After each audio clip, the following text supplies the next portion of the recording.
How did reggae become dancehall? Reggae was the voice of the people, soulful, revolutionary, and rich with meaning. Icons like Bob Marley and Dennis Brown carried Jamaica's message to the world. But in the late 70s, something shifted. Sound systems got louder, beats got heavier, and a new style was born. Faster, bolder, and ready for the streets. Dancehall exploded in the 80s. Less singing, more chanting, and a beat designed to make the crowd move. Yellowman, Shaba, and Supercat took it worldwide.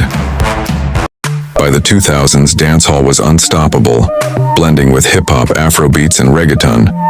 From the streets of Kingston to clubs around the world, the sound kept evolving.